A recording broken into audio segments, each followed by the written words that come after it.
वो सीडी जितनी है पेन ड्राइव जितनी है, वो गूगल ड्राइव जितनी है। मतलब कितनी भी मेमोरी हम डाल सकते हैं, पर हम बोलते हैं हम नहीं डाल सकते क्योंकि हमने कचरा भरा पड़ा है।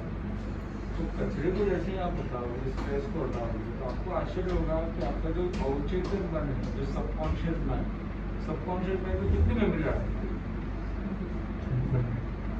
Infinite memory. आपका नाम क्या है?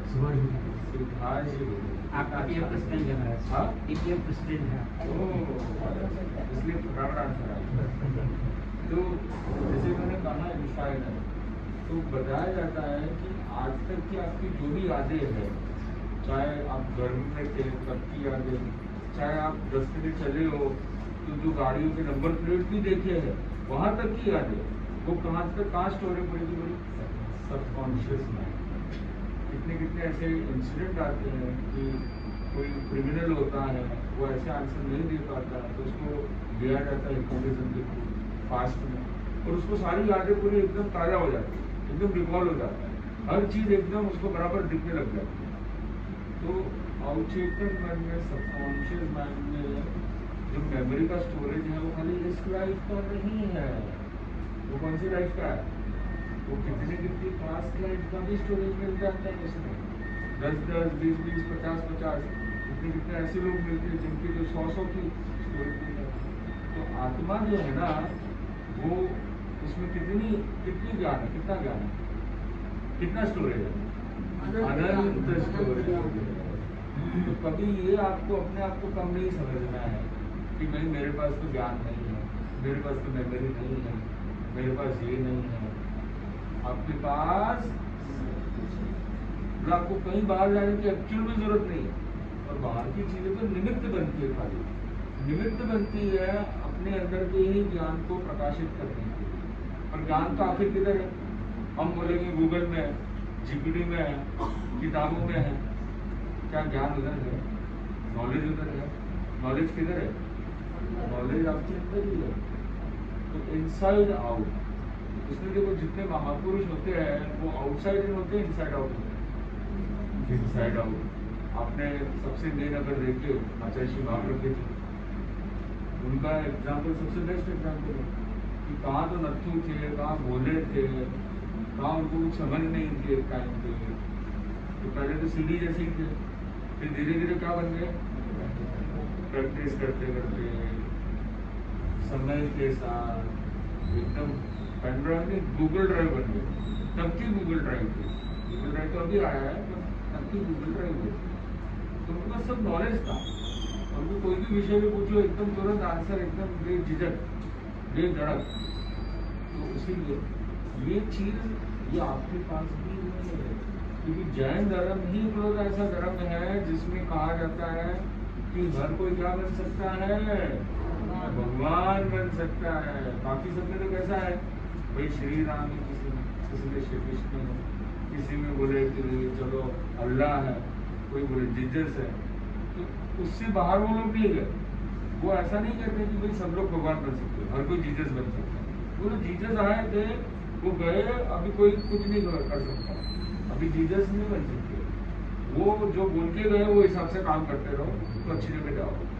और जैन धर्म ही लोग ऐसा है जो कहता है कि मुसलमान भी भगवान है, सिख भी भगवान है, ईसाई भी भगवान है, सभी भगवान है। सबके अंदर वो तत्व है जो भगवान बनने के लिए काबिल है। ये कितनी बड़ी बात है।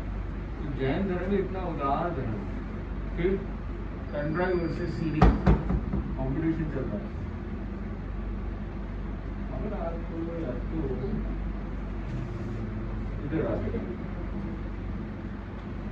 पेन ड्राइव और सीडी, अभी वो सीडी जो होती है ना, वो हर जगह चली जाती है।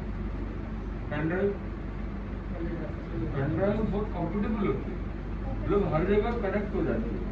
तो सीडी होती है, अभी वो उसको मतलब एक तो वो लैपटॉप हो गया, आजकल तो लैपटॉप में भी मेरे घर में आता नहीं होगा नहीं कि वो खोलना बंद करना। पर पेन ड्राइव तो हर जगह जुड़ जाती है। वो आप गूगल ड्राइव तो और इजी हो गई, फटाफट सब जगह लिंक हो जाती है। तो आप ये देखिए कि कोई व्यक्ति होता है, उसको घुल मिलने में टाइम लगता है। कोई व्यक्ति होता है वो तुरंत घुल मिल जाता है। तो कौन सा बनना चाहिए हमको? सीढ़ी बनना चाहिए, पेंड्राइव बनना चाहिए? जो कोई घुल मिल जाने जिसको टाइम लगता है, मैं जल्दी से ओपन अप नहीं होता हूँ, तो ऐसा बनना चाहिए तुरंत घुल मिल। मतलब जिसके साथ घुल मिल रहा है, आपकी इच्छा नहीं है अलग बात है, और आपके अंदर वो कला जरूर होनी चाहिए कि आप तुरंत घुल मिल जाओ। एक तो होता है कि भाई ठीक है इंटरेस्ट नहीं है, अलग बात हो जाती है, भाई इतने काम लेकर के बैठे हैं तो हम किस से मिलेंगे, वो अलग बात हो जाती है। पर एक कि नहीं भाई मेरे को तो शायद फील होता है, जरूरत तो है पर मैं घुल मिल नहीं सकता, तो वो चीज गलत है। तो वो व्यक्ति कौन हो गया? सीढ़ी हो गया, पेंड्राइव हो गया। जितने भी महापुरुष थे उनकी विशेषता क्या थी? वो तुरंत घुल मिल जाते। अपने आचार्य भी देखते, आचार्य श्री भिक्षु, वो चाहते तो सीढ़ी बन जाते। बस ठीक है, मैं अपनी साधना करूँ, मैं क्यों किसी को समझाऊँ, क्यों कुछ करूँ, बस संभाला ले लूँ मैं तो। पर उन्होंने ऐसा नहीं किया। वो गए और सबसे संपर्क किया, लोगों को समझाया किया, और उससे उनकी प्रज्ञा भी बढ़ी, उनका भी लर्निंग होता गया। तो उसमें जब उन्होंने शेयरिंग किया तो उनका शेयरिंग तो ऑटोमेटिक हो गया, उनको ऑटोमेटिक ऊपर से सीधा नॉलेज मिलता गया, तो उनका वाईफाई तगड़ा हो गया, नेटवर्क एकदम स्ट्रांग हो गया। और ऊपर वाला भी देखता है ना कि अच्छा भाई तू दे रहा है सबको तो मैं तुझे और दूंगा। तो नेचर हमेशा नर्चर करता है। अगर वो भरा हुआ है खुद ही, दे नहीं रहा है, रोटेशन नहीं हो रहा है, फ्लो नहीं आ रहा है, तो फिर वो क्या किसी को देगा, क्या ऊपर वाला उसको देगा। तो वही बात है घुल मिलना। जब आप घुल मिलते हो तो आपको दूसरों की एनर्जी मिलती है, दूसरों की वाइब्स मिलती है। उसने जो 100 साल का जो किया हुआ है ना, या 50 साल का जो अनुभव है, वो आपको 5 मिनट में दे सकता है। वो कब संभव है? जब आप कितना अच्छे से उससे घुल मिले हो। हम बोलते कि नहीं उसका 50 साल का अनुभव है, हम 5 मिनट में कैसे लेंगे, ये तो हो ही नहीं सकता, पॉसिबल ही नहीं महाराज, ऐसे कैसे बात करते हो आप। पर आप ये देखिए, आप महाराज के पास आते हो, गुरुदेव के उधर जाते हो तो क्या लेते हो आप? आशीर्वाद लेते हो ना। आप फील करते नहीं करते आशीर्वाद, उनकी वाइब्रेशन को फील करते हैं। आप जैसे ही बाहर निकलते हो तो भी आपको पता चल जाता है, और जैसे अंदर प्रवेश करते हो, गुरुदेव के समीप जाते थे, एकदम अलग ही वाइब्रेशन, एकदम अलग ही तरंग अनुभव होती है। तो ये क्यों वाइब्रेशन का खेल है। कोई ऐसा जरूरी नहीं है कोई व्यक्ति आपको ज्ञान में, मतलब मौखिक जो 50 साल लगाए आपको भी 50 साल लगाने पड़ेंगे। उसके जो 50 साल है वो 5 मिनट में भी आपको ऐसे बोले खाली वाइब्रेशन दे दिया आपको, तो आपका काम है। और उसके लिए आपको क्या करना पड़ेगा? सिंक करना पड़ेगा, ब्लूटूथ सिंक करना पड़ेगा ना, तभी तो वो फाइल ट्रांसफर होगी अच्छे से और फटाफट हो जाएगी। उसको तो पूरी फाइल बनानी पड़ी, उसको तो पूरी कंप्यूटर कितने सालों तक मेहनत करनी पड़ी, तब क्या करके वो फाइल बनी या किताब बनी। और उसने क्या किया, उसको पीडीएफ में किया हुआ, जो व्यक्ति सिंक हो जाता है उसको वो तुरंत पीडीएफ दे देता है। तो आपको मेहनत करनी पड़ेगी क्या? आपको मेहनत नहीं करनी पड़ेगी, आपको तो बनी बनाई पीडीएफ मिल गई, आप ले लीजिए। तो इसलिए घुल मिलना बहुत जरूरी है, तो ये चीज़ सबसे मेन। फिर नेटवर्किंग के लिए भी काम आता है, वो ठीक है, एक्स्ट्रा तो बहुत सारी चीज़ें हो सकती है, पर मेन बात है जितने महापुरुष हैं उनकी यही विशेषता है। चाहे मोदी जी देख लो, चाहे अपने जितने भी आचार्य हो वो देख लो, साधु संत देख लो, वो भी ये करते ना, वो खुद की साधना में भी ध्यान दे सकते ना कि भाई मैं तो बस किसी से बात नहीं करूँगा, बस अपने में रहूँगा। पर वो भी क्या करते, तिन्नाणम और तार्याणम, खुद को भी तारते हैं और दूसरों को भी, थोड़ा मी टाइम भी रखते हैं और वी टाइम भी रखते हैं, तो दोनों टाइम को बैलेंस करके चलते हैं। तो घुलना और मिलना, घुलन मिलन। फिर आगे सीढ़ी कैसी होती है? सीढ़ी जो होती है ना, वो थोड़ा भी ऐसे किया टूट जाती है, सेंसिटिव होती है और टेंडराइल कंफर्ट कब होती है, उसको कोई फर्क पड़ता है क्या? नहीं पड़ता। तो कुछ लोग ऐसे ही होते हैं, कुछ लोग बहुत सॉफ्ट होते हैं, स्पंज जैसे, थोड़ा सा भी इधर उधर हुआ तो वो टूट जाते हैं, रूठ जाते हैं। तो कुछ लोग एकदम स्ट्रांग होते हैं, उनको कोई फर्क। तो हमको कैसा बनना है? सीढ़ी जैसा बनना है, पेनड्राइव जैसा बनना है, पेनड्राइव जैसा एकदम मजबूत। और वो कब बनेंगे? वो रफ एंड टफ कब बनेंगे? ये बात बोलते तो सब है, बनने की जब बात आती है तब की बात आती है ना। तब तो गुस्सा भी आ जाता है, पेशेंस खो बैठते हैं, एग्रेशन भी आ जाता है, चिड़चिड़पन भी आ जाता है। तो फिर कैसे बनेगा रफ एंड टफ? कौन बोलेगा रफ एंड टफ कैसे बनेगा? हाँ, पर ये तो खाली बोलने की बात हो गई, क्योंकि देखो सिचुएशन आती है तो लोग कहाँ कंफर्टेबल बनता है। प्रैक्टिकली बात करें ना तो इसके लिए कि आपको माइंडसेट अच्छा रखना जरूरी है कि आपको जीवन में अनकंफर्टेबल सिचुएशन आपको आगे लाएगी या कंफर्टेबल सिचुएशन आगे लाएगी? अनकंफर्टेबल। आप जितना कंफर्ट जोन से बाहर निकलोगे उतना आगे बढ़ोगे। आपका माइंडसेट का अगर क्लियर है, आपको टेक्निकली और लॉजिकली आपको ये क्लियर हो गया कि भाई जितनी बार मैं संघर्ष में जाऊंगा उतना मेरे को किसको फायदा है, मेरे को फायदा है, उतना मैं रफ एंड टफ होगा। उसमें आप देखिए जितनी भी पहली जनरेशन होती है ना वो कम रफ एंड टफ होती है, ज्यादा रफ एंड टफ होती है? वो ज्यादा रफ एंड टफ, क्योंकि बचपन से उन्होंने संघर्ष किया है, देखा है, बुरे दिन भी बहुत देखे हैं, उतार चढ़ाव भी बहुत देखे जीवन में, और लोग कैसे होते वो भी उनको पता है, हर चीज पता है उनको। तो जैसे दूसरी तीसरी पीढ़ी आती फिर क्या होता है, क्योंकि वो घिसाई अभी बंद हो गई, वो रफ एंड टफ थोड़ा कम हो गया, तो उससे क्या होता है वो जो एम्पायर होता है ना वो धीरे धीरे सब गिर जाता है, पता नहीं। तो देखा जाता है 3 पीढ़ी तक एम्पायर चलता है, तीसरी पीढ़ी के बाद वो भी एकदम एक्सेप्शनल बात है, तीसरी पीढ़ी के बाद ज्यादातर एम्पायर फॉलो होगा। तो इसलिए क्या बनना चाहिए हमको? Rough and tough. तो कितना हमारे कंफर्ट जोन से बाहर निकल करके कितना कार्य कर सके वो महत्वपूर्ण है। तो ये चीज होगी। फिर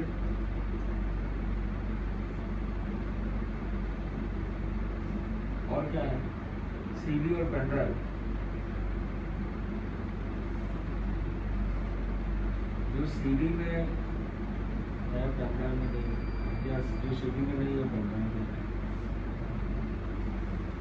कौन बताना चाहिए? स्टोरेज तो हो ही रीराइट करने की हो गया। देखो एक बहुत बड़ी चीज है जो पेनड्राइव में है, सीडी में नहीं है। सीडी में डिलीट हो सकता है, वो ऐसा का ऐसा ही रहता है। पेनड्राइव लाइव भी जाता है और फॉर्मेटिंग हो सकती है। सबसे मेन बात है फॉर्मेट। तो स्मृति से ज्यादा मेन क्या है? विस्मृति। क्योंकि भूलना भी आना चाहिए, क्योंकि कई बार क्या होता है हम क्या चीजें लेकर के बैठ जाते हैं, पास्ट की चीजें, कुछ भी छोटा मोटा झगड़ा भी हुआ तुरंत तूने ऐसा किया था, तूने वैसा किया था, उस समय में भी तू ऐसा ही था। तो वो पास्ट की सारी घटनाएं आदमी को याद आने लगता है। तो जो पास्ट जो बड़ा है वास्ट करते हैं हम बार बार उसको ब्रॉड, और उसी लिए लाइफ में रह जाते हैं लास्ट। क्योंकि क्यों करते बार बार ब्रॉडकास्ट, क्या करते बार बार ब्रॉडकास्ट? वो है इमोशनल लास्ट। तो पास्ट को क्यों हम बार बार ब्रॉडकास्ट करें? हम प्रेजेंट में रहना, क्योंकि प्रेजेंट ही सबसे बेस्ट है। नाम ही प्रेजेंट है ना, प्रेजेंट मतलब कि गिफ्ट हो। तो वही बात है, फॉर्मेटिंग करना आना चाहिए कि आपका जो पास्ट जो रिकॉर्ड है ना, जितने भी बुरे रिकॉर्ड, उसको डिलीट कैसे करना वो भी आना चाहिए। तभी तो नया रिकॉर्ड आएगा। नहीं तो क्या होगा, वो रिकॉर्ड आपके अंदर रहेगा ना तो आपके हार्डवेयर पे भी फर्क पड़ेगा। इसलिए आज ज्यादातर जो बीमारियां है वो कौन सी बीमारियां? मानसिक है, शारीरिक है? मानसिक बीमारी, जिसको बोलते साइकोसोमेटिक। मतलब 90% जो बीमारियां हैं वो साइकोसोमेटिक, मतलब मन से पैदा होती शरीर पे इम्पैक्ट होती है। और ये जो बीमारियां है ये कहाँ से हम लेकर के आते हैं? ये हमारे विचारों से लेकर के आते हैं। और कौन से विचारों से लेकर के आते हैं? हमारे जो पास्ट के जो नेगेटिव थॉट्स होते हैं ना, किसी के साथ कोई ट्रेजेडी हुई है, किसी के साथ कोई बदसलूकी हुई है, किसी के साथ कोई गैर विरोध हुआ है, तो वो जो होते हैं, वो विचार और वो समय के जो ट्रॉमेटिक मोमेंट्स, नकारात्मक घटनाएं, वो घटनाएं हमारे दिमाग में रहती है और उसी कारण से हम लोग प्रभाव डालते हैं। फिर वो वायरस फैलता रहता है। अब वायरस फैलेगा तो प्रभाव किस पे आएगा? इसीलिए एक बहुत अच्छी बुक है जिसमें बताया गया कि बड़ी बड़ी बीमारी, जितनी भी बीमारियां होती है उसका सबसे बड़ा मूल कारण ही होता है आपके भाव का प्रभाव बहुत जबरदस्त है। तो वो बुक का नाम है you can heal your body, और इसमें जो ऑथर है इसकी विशेषता क्या है कि इसको भी कैंसर हुआ, 4 स्टेज कैंसर, और कीमो किया, सब किया, और डॉक्टर ने बोल दिया तुम तो कुछ टाइम में जाने वाले हो। अब इधर क्या हुआ, उसने देखा मैं ऐसे कब तक जीऊंगी, मैं अपनी लाइफ को अच्छे से जीऊँ, जितना भी जीऊँ तो अच्छे से जीऊँ कम से कम। तो उसने खुद ने ये सोचा कि भाई चलो जो भी घटनाएं हुई है मेरे साथ उन लोगों को मैं क्षमा करती हूँ। तो वो साइकेट्रिस्ट के पास गई, पास का जितना भी कचरा था उसके साथ रेप और मतलब ऐसी गलत चीज़ें भी हुई थी उस समय, तो बच्चे थे तब हुआ था ये सब चीज़ें, तो दिमाग में बैठ गया और वो क्षमा नहीं करता कभी भी, हमेशा उन लोगों के लिए बुरा सोचा।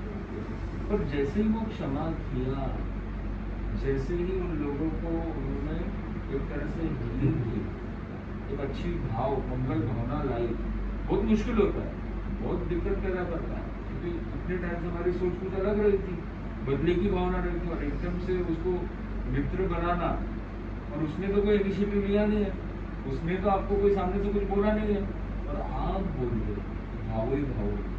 अब आप ये देखिए कि जैसे उसने क्षमा याचना की, वर्तमान में उसको जो कैंसर था वो भी रियल करना। तो आज कितने सारे डॉक्टर्स उनकी किताब जो है वो प्रिस्क्रिप्शन में देते हैं, you can heal your body, Louise Hay करके नाम, उसके ऊपर पिक्चर या डॉक्यूमेंट्री भी बनी हुई इसी पे। फिर उन्होंने ये सोचा कि भाई अगर मेरी बीमारी ठीक हो सकती है तो दुनिया की सारी बीमारियाँ ठीक हो सकती है। फिर उन्होंने बुक बनाई, पहले बुक नहीं बनाया, पहले वर्कशॉप ली। तो मेरे घर में 30 से 40 साल तक वर्कशॉप ही लेते हैं, जगह जगह जाते हैं और जाकर के सबको हील करने की कोशिश करते थे, जिसका जैसा बात जैसा उसको थॉट देते हैं, तो वो थॉट उसको वो बार बार उसको क्या करना है, रोज बोलते रहना है। अब कितने लोगों के जीवन में बहुत बड़ा बदलाव भी आया, और उसके बाद उन्होंने वो बुक लिखी कि भाई इतना अच्छा रहा सुनता है तो बुक लिखी। तो मैं ये बोल रहा हूँ कि पेनड्राइव जो है वो कैसी है, पेनड्राइव है उसको बदला जा सकता है, फॉर्मेटिंग की जा सकती है। वैसे ही हमको हमारे दिमाग में जो नेगेटिव इंसिडेंट है उसका क्या करना चाहिए, फॉर्मेटिंग। जो फॉर्मेटिंग करेंगे तभी हम आगे बढ़ेंगे, क्योंकि पास में ही वो लूप में फंस जाएंगे। तो उसी लिए हमारा परीक्षण संबंध का समय है, और साधु संत की सबसे ज़्यादा समय किसमें लगाते हैं, पूरे दिन में 2 टाइम लगाते हैं। किस चीज़ में लगाते हैं, प्रतिक्रमण में लगाते हैं। तो प्रतिक्रमण में क्योंकि कहाँ जाते हैं, पास में ही तो जाते हैं, पास में जाकर के चीज़ों को सुधारने की कोशिश करते हैं, इसीलिए जाते हैं। मुझे नहीं लगता कि कोई और धर्म में ये बात आती है तो जिसमें पास में जाकर के जो भी है कुछ किया जाए, ऐसा मुझे तो कोई ध्यान में नहीं है। खाली जैन धर्म में ये बात आती है। और आप ये देखिए कि जो बड़े बड़े जो स्पीकर्स हैं वो भी यही करवाते हैं, पास में जाकर के या तो समाज करवाते हैं, या जो भी चीज़ आपसे हुई है फ्लैशबैक करवाते हैं, तो उससे बहुत बड़ा फर्क पड़ता है। तो क्षमा याचना, उससे हमारा अंदर का जो कचरा है वो निकल जाता है। तो अंदर कचरा भर के चलेंगे तो बदबू कहाँ फैलेगी, आपके अंदर ही फैलेगी। इसलिए बदबू को हटाना के लिए क्या करना पड़ेगा, कचरे को भी निकालना पड़ेगा। तो ये सीडी और पेन ड्राइव के बारे में हमने ये देखा, फॉर्मेटिंग रोज होनी चाहिए, कभी कभी होनी चाहिए, रोज कब होनी चाहिए, रात को। तो आप एक सूत्र अभी एक बना लीजिए दिमाग में कि रात को सोने से पहले सूत्र ये आपको करना ही करना है।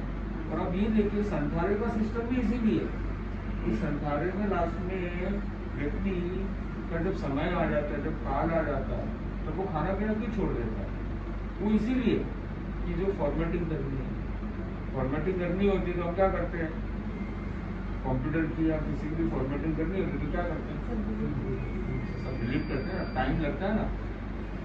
फिर आप ये सोचते हो कि कंप्यूटर में और कुछ काम भी मैं कर लूंगा, वो फिर फॉर्मेटिंग नहीं होगी और कुछ नहीं होगा। फिर वैसी इसमें भी ऐसी और कुछ काम नहीं, बस फॉर्मेटिंग। तो संसारा भी इसलिए किया जाता है कि जिससे हमारे दिमाग को फॉर्मेट कर। तो हमने कुछ बिंदुओं पे ध्यान दिया।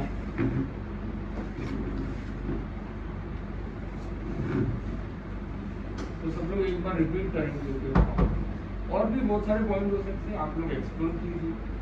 कुछ नए पॉइंट मिले तो हमको भी जरूर बताइए आप, और जरूर आप जब शेयर करोगे तो आपके अंदर से और कुछ नए पॉइंट भी आ सकते हैं।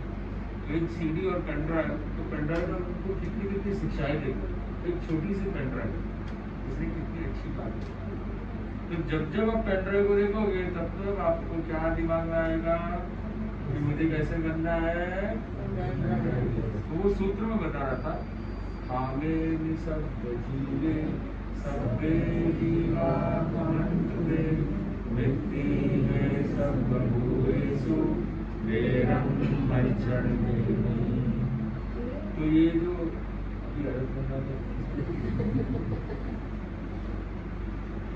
ये जो सूत्र है ये हमको कब बोलना है, रात्रि को सोने से हो सकता है, पक्की बात है। कब तक करना है, जब तक गुरुदेव दिल्ली पधारते हैं।